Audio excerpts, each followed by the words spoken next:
Hola, ¿cómo están? Esta es la primera parte de un taller de tres partes que va a analizar los argumentos de principios. Esa fue una versión de un taller que di para el Campeonato Nacional de Ecuador, Torneo Nacional de Ecuador, de este año 2024. Evidentemente, la versión que está grabada y que está disponible, si no me equivoco, en las redes del torneo es significativamente más grande y mucho más detallada y la recomiendo si se quieren profundizar en estas temáticas. Pero esta versión que voy a presentar en estos tres videos es una versión, digamos, resumida y compacta de algunas ideas importantes de los argumentos de principios que suelen utilizarse para el parlamentario británico. Le puse moral moral en una referencia a Durán Durán porque los argumentos de principios vienen con música de fondo. Vamos a comenzar entonces. ¿Qué es un argumento de principios? Creo que esto es una cosa que probablemente cualquiera que ya ha estado en debate puede definir bien, pero me parece que vale la pena hacer un ejercicio de como análisis un poquito más profundo para llegar a explicar con detalle qué implica tener un argumento de principios, sobre todo para entender qué cosas debe incluir un principio. Un principio, básicamente, se define como una forma de apelar a intuiciones morales que normalmente tienen las personas.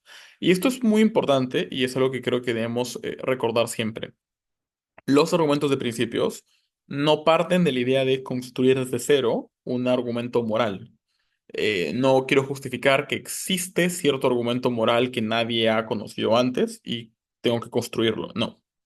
La clave es reconocer que existe en el imaginario colectivo y por tanto en la cabeza del panel de jueces una serie de intuiciones morales, de criterios morales que ya tienen, que han sido y son parte de los acuerdos morales básicos que tenemos todas las personas, ¿verdad? Ideas como, por ejemplo, la justicia, la libertad, la igualdad, la legítima defensa, etcétera.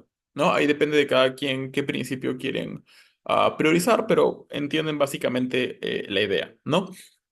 Ahora, la idea central dentro de un argumento de principios es probar que algo es considerado legítimo o ilegítimo según el contexto de cierto debate. Y ahora aquí hay que ser bastante claros con esta parte.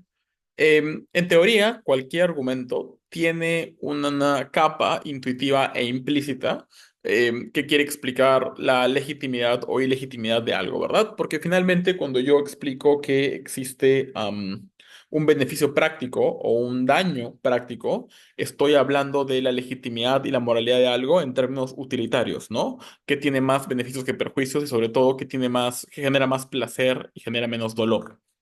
Sin embargo, cuando hablamos específicamente de argumentos de principios en debate parlamentario británico, si bien podemos considerar argumentos con un enfoque utilitario, hablamos de todos aquellos argumentos que tienen una capa moral particular, pero además que tienen en muchos casos este enfoque no consecuencialista dentro de los argumentos, ¿no? En otras palabras, un argumento de principios básicamente va a lidiar con aquellos aquellas premisas o aquellas conclusiones que quieren probar un beneficio no consecuencialista.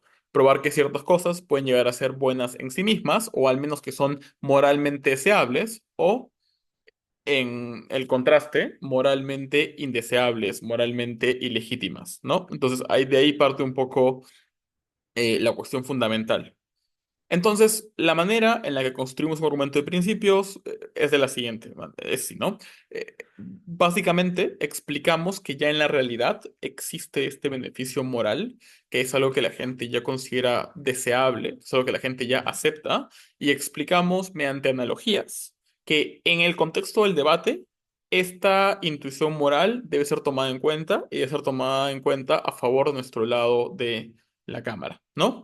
En otras palabras, yo explico que existe y que importa este principio y utilizo analogías y otra serie de recursos lógicos y retóricos para convencer al panel de que ese principio es muy importante en este debate y es un motivo para apoyar nuestro lado, ¿no? Esa es básicamente mi definición de un argumento de principios. Y es importante reconocer esta definición para entender cuál es la carga de prueba que se, ah, digamos, exige dentro de un principio. ¿Por qué importan los principios? Esto bastante breve antes de pasar con lo que debería incluir un buen principio. Los principios importan porque en general la mayoría de debates tiene un componente moral y porque la mayoría de actores en el mundo suelen actuar mediante principios morales, ¿verdad? Reconocemos además que no vivimos solamente bajo un framework utilitario cuando tomamos decisiones, ¿verdad? Cosas como el derecho a la herencia o el derecho a respetarle el último deseo de los muertos, el proteger el consentimiento de donadores de órganos o el hecho de que no tomamos el cálculo siempre numérico, demuestran que el consecuencialismo o una visión numérica del consecuencialismo no es el único criterio por el que tomamos una decisión en el mundo y no es lo único a lo que le asignamos un valor moral. Si esto es cierto, entonces, si mantenemos como seres humanos constantemente intuiciones que no son utilitarias o no son netamente utilitarias, tiene sentido incluir una capa de debate moral y de principios dentro de nuestras argumentaciones, ¿verdad? Y algo que es súper importante, y es lo que vamos a ver en el matiz más adelante, es que los argumentos de principios no deberían estar separados de la parte práctica de un argumento. Es decir, cuando pensamos en un argumento común en el formato y pensamos, por ejemplo, en el framing que tiene este argumento, pensamos en los impactos potenciales que van a salir del argumento y las caracterizaciones de de aquellos actores que están involucrados dentro del argumento, todas estas cosas también deberían estar incluidas dentro de una discusión de un argumento de principios. Entonces, hay que reconocer que no son cosas necesariamente separadas una de la otra, ¿no? Con eso claro, entonces, primero, pensemos en cómo mecanizar un principio. Aquí, esto es lo más importante.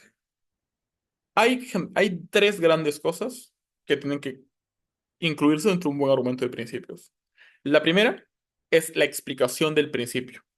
La segunda es la explicación del contexto del debate y la tercera es el link entre ambas cosas. Yo explico cuál es el principio dentro del debate, por qué nos importa y qué implica este principio, qué condiciones tiene este principio para aplicarse en el mundo.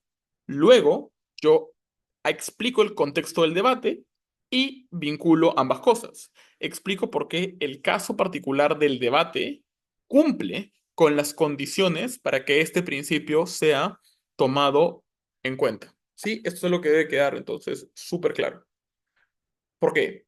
Porque algunas veces hacemos la primera parte, ¿no? Explicamos que un principio existe y es importante y asumimos que el link con el contexto del debate particular que tenemos es muy obvio y por lo tanto no tenemos que hacer este ejercicio más profundo. Ya, esto no debe pasar porque esto puede, de alguna otra manera, tener una carga muy débil, ¿no? Porque uno puede aceptar que un principio existe y es importante, pero uno puede negar que las condiciones de este debate en concreto y del caso a debatir apliquen para este principio. Entonces, esa vinculación, ese análisis de condiciones es súper importante. Entonces, lo primero que tiene un principio al ser mecanizado es esta serie de caracterizaciones que lo que hacen es básicamente responder a la pregunta a quién afecta este principio, de qué forma está afectado. Como cualquier otro argumento, cuando hay un daño moral o un beneficio moral, hay un actor en concreto que está siendo beneficiado. Obviamente, un argumento que quiere, digamos, funcionar de forma no consecuencialista o que tiene esta lógica kantiana, en teoría debería aplicar en todo escenario, ¿no? Pero muchas veces cierto daño o cierto beneficio moral cobra más relevancia y es más importante en la ronda y más intenso en la medida en que yo explico con más detalle quién es la persona que va a verse beneficiada o afectada por este principio. Y nuevamente, ciertas explicaciones morales van a cobrar más sentido mientras más detallemos al actor afectado por esta situación moral y la condición en la que se encuentra. Entonces, esto va a ser bastante importante. Vamos a ver ejemplos muy sugestivos de esto em, más adelante, ¿no? Entonces, lo primero que debe incluir un principio son las caracterizaciones. Lo segundo tiene que ver con las intuiciones, ¿verdad? Explicar por qué cierta intuición moral o el principio fundamental que estás defendiendo está de alguna otra manera, es relevante dentro del debate, ¿no? Y ahí podemos pensar en las analogías y los casos ilustrativos, ¿verdad? Que son aquellos ejemplos muy claros, muy transparentes, muy gráficos, que muestran por qué cierto principio nos importa. Vamos a ver en la segunda parte este mini taller cómo utilizar de forma adecuada las analogías. Entonces, una vez que he incluido las caracterizaciones y he hecho este análisis de por qué el principio existe e importa con cierta analogía que lo justifique, vamos con la última parte, que tiene que ver con la relación, ¿no? ¿Cuál es la relación que tiene el principio y la analogía que hemos explicado con el caso particular del debate? Entonces, si yo, por ejemplo, tengo un principio que tiene que ver con consentimiento. Uno, yo explico en esta parte por qué el consentimiento importa, cuáles son las condiciones para considerar que hay consentimiento y algún ejemplo en el que el consentimiento se esté violando. Eso es lo primero que hago. Luego, explico que en el contexto del debate, las personas están en una condición particular que parece hacerlas incapaces de consentir. Y una vez que he hecho este ejercicio, ya es muy fácil hacer el link, ¿no? Si en el contexto del debate no se cumplen las condiciones para considerar que ha habido consentimiento y hemos explicado por qué esas condiciones son tan importantes y por qué son las condiciones adecuadas para considerar que haya consentimiento, entonces, por lógica, en este caso, se ha roto el consentimiento, hay una vulneración al consentimiento y por tanto hay un daño moral a considerar, ¿verdad? Y eso nos lleva a la última parte, que es explicar la relevancia.